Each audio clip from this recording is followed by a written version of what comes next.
Hey everybody, Nitpick Critic here, and we're going to cover another action buddy cop movie today. It's called Tango&Cash. Some of you have heard of it, some people haven't, but we're going to go through it anyway. Looking back. The 1980s was a popular decade in movies for several genres. One of the big ones of the time was the explosion of horror films that started getting cranked out by studios after the success of Jaws. That's very funny. Jaws, Halloween, Alien, and Friday the 13th. During this time, there was another big boom, and that centered around the genre of buddy cop films. Initially starting out somewhat random, earlier in the decade, the last half of it was chock full and oversaturated with them. The trend of who was cast in these movies also changed. At first, the early buddy cop films had more unknown actors and/or actors who only could do comedy. But wait, what about Dragnet in 48 Hours? Yeah, they did have big names in them, but they didn't catch on to the actual trend of buddy cop films. Then came Richard Donner's Lethal Weapon in 1987. It was a buddy cop movie that worked for a lot of people because of its main leads and the grounded tone that it set for itself. This was the fuse that many considered to be the ignition point. After this, many studios tried replicating the Lethal Weapon formula, but never reached the same level. Of those films that aim to copy the formula, this is one of those of which many people find it to be a very bad movie. You know, even now, looking at either internet or physical critics, nobody really has anything nice to say about this. Is it really that incomprehensible? Then again, who am I to say? Once Lethal Weapon came out, studios seemed to change their mind on how they casted actors. Instead of hiring obscure ones, they ended up taking very popular names. For example, like this movie. At this point in their career, Sylvester Stallone was hot off his success with his Rocky and Rambo films. The same goes for Kurt Russell, who is known for his work in John Carpenter's movies like Escape from New York, The Thing, and Big Trouble in Little China. So could this truly be that cringeworthy? I mean, they were both action stars that had a long body count list, spewed out memorable lines, and had their own fan bases, so it doesn't seem like pairing them up would be a bad thing. It even turns out that under 50/50's IMDb trivia, the movie I reviewed just before was actually the name of the movie Stallone and Russell were looking at making. Whether this is true or not, I don't know. It seems filming finished in 1991, so that says to me 50/50 was shot either sometime between 1989 and 1990, assuming no production delays. But this is also the same time Tango&Cash was released. So does this mean the concept of 50/50 was conceived even earlier than 1989? It's a small world?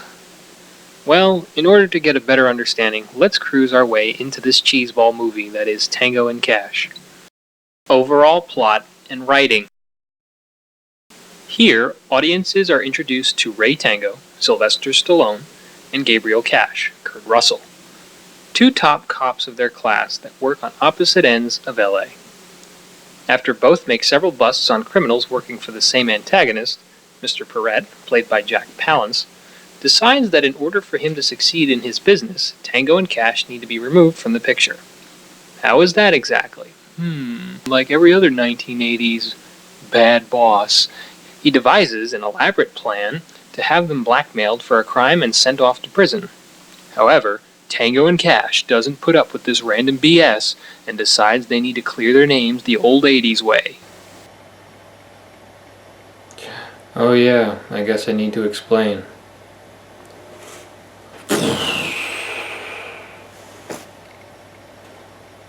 That's right, making a mess of everything. So for writing handled by a guy named Randy Feldman, P.S. I don't really know if he's related to actor Corey Feldman, it's utterly silly in a number of places.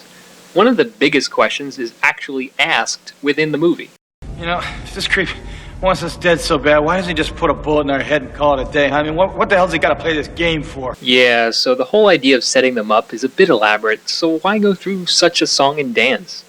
But if this wasn't done, we wouldn't have a movie now, would we? Jack Palance, as Perret, does his best to ham up his role, and it works to a point, but it is weird that all he does is marvel over his mice analogy that he makes to Tango and Cash. Two little mice and so much damage. How about a motive? Also, as Tango and Cash try to clear their names, they end up causing a lot of property damage along the way. And they suffer no repercussions for this. So if they can blow stuff up without having any consequences, sounds pretty much like a 1980s action film to me. Adding to that is the unnecessary subplot about Cash wanting to date Tango's sister Catherine, played by the youthful Terry Hatcher. Don't get me wrong, if any guy was Cash, they'd probably feel the same way. Yet this idea isn't new, and all it does is make Catherine's part in the story more of a plot device than an actual character. So how do we treat this movie? This is an obvious buddy cop film that does not take itself seriously. There are several moments of implausibility and over-the-top situations that only make you wonder how it could have possibly worked if it did take itself seriously. Really though, the writing doesn't make logical sense if you try to be realistic about it. This is a leave-your-brain-at-the-door kind of movie. This is clearly shown through the rapid-fire dialogue Russell and Stallone had with each other. Detective Cash assaulted me. He put a chair in my chest and sat on it. I couldn't find a piano. You know me, huh? Yeah, I hear you're the second best cop in LA. That's funny. I hear the same thing about you. Look, just stay off my case. What makes it your case? I've been on for 3 months. That makes it my case. I guess that shows how stupid you are, because I've been on it for about half an hour now, and here I am all caught up with you. Stay off my case. What the hell is you going to drive? Stevie Wonder! When this is over, we have to pay Jabba the Hutt here a visit. I'll bring the chainsaw. Nothing at this time, Your Honor. I'll bring the beer. Of course, not every line works, but there are several that are just downright funny. What makes this great is the attitudes that the characters have and how they don't care how nonsensical it sounds. The movie was directed by Andrei Konchalovsky, 4 years after Cannon's Runaway Train, which was also mentioned in my review of 50-50. Strange how we always come back to that, don't we? Konchalovsky would end up winning a Primetime Emmy for directing the Odyssey miniseries in 1997. Beyond that, his last American film was The Nutcracker 3D in 2010. Yeah, that's probably why he's not making any more American films right now. Actors and characters. All goofy writing aside, the rest of the production is adequate for what it presents. The actors looked and sounded like they had fun in their roles. Although their defining traits are nothing new, they at least have something to be distinguished by. Stallone as Tango likes money, keeping clean-pressed suits at his disposal, talks when he feels necessary, and tries to do things with little effort than what is needed, as long as it gets the job done.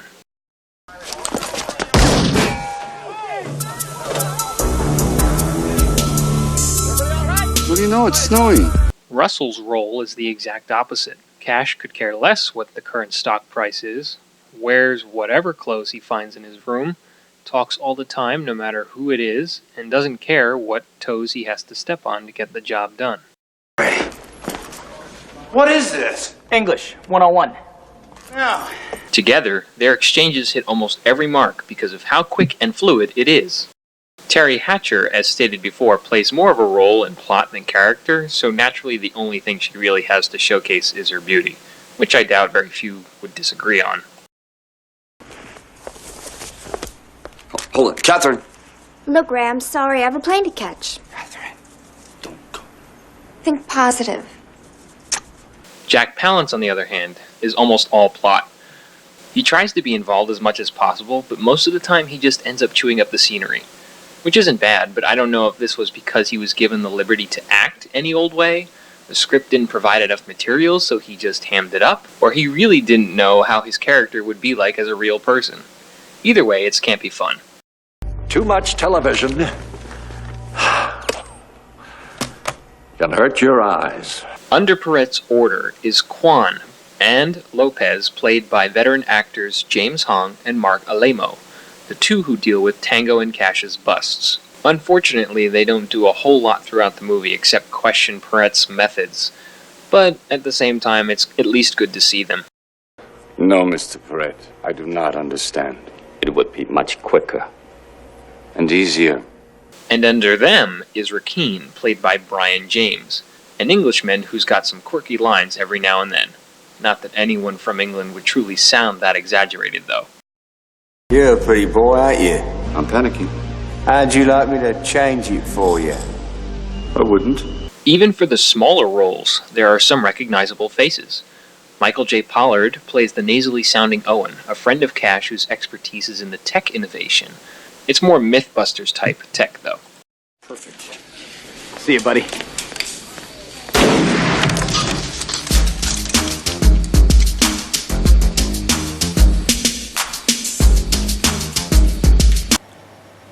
An exploding watchdog?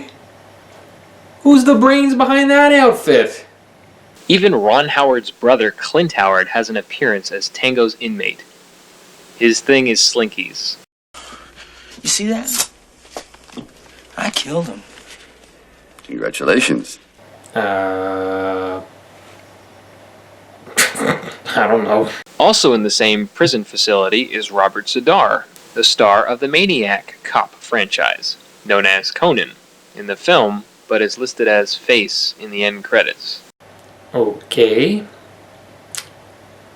Look, I know he's got a very unique jawline, but it's Robert Z'Dar, come on!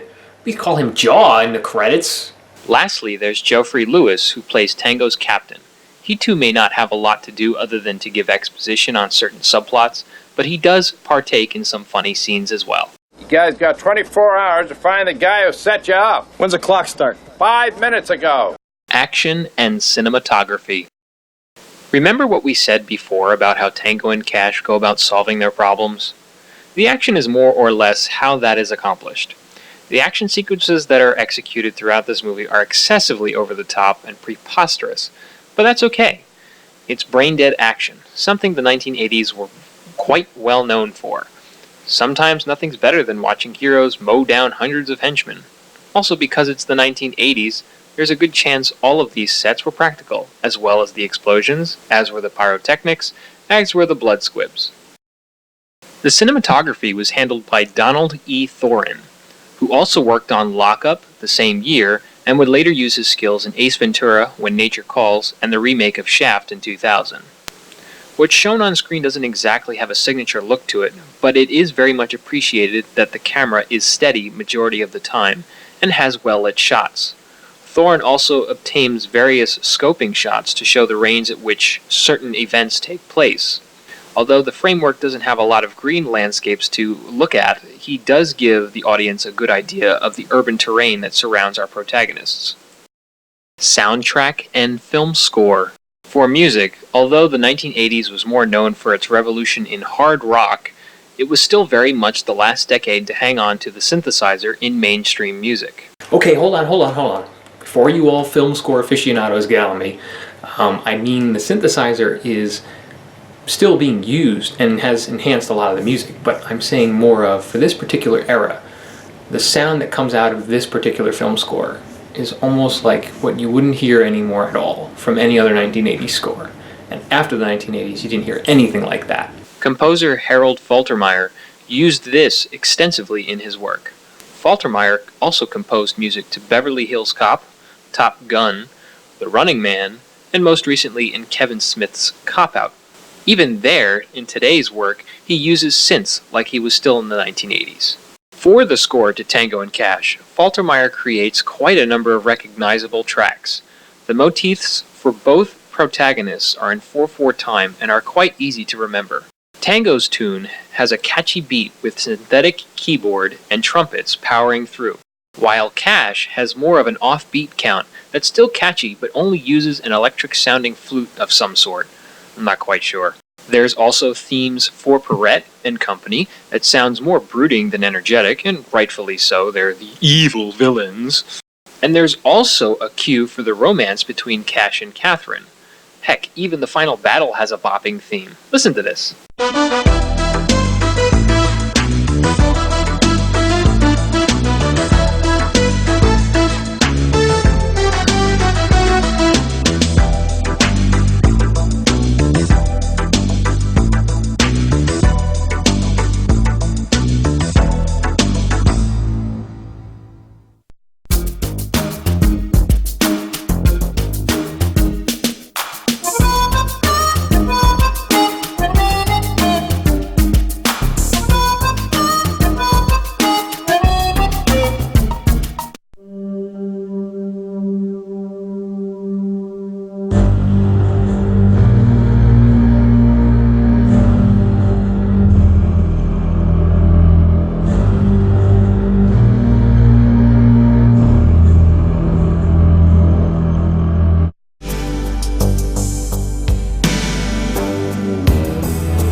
This isn't one of those annoying synth scores. No, this is something you can really enjoy as you watch the movie. It takes a lot to do that because synth scores run along the same lines as CGI. An organic orchestra is much more effective in stirring the right emotion. But here, since this is a mindless action comedy, Faltermeyer was the right choice for all the cheese that's involved. It just adds to the fun factor. Overall impressions. Was it a flub or a job well done?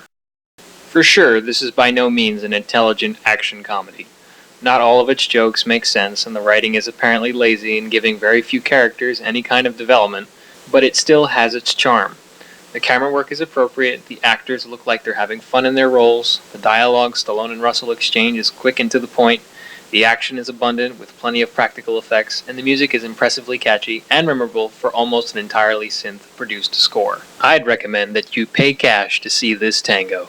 So take it from me, you can't go brain dead on this film. Maybe a little punch drunk, but that's about it.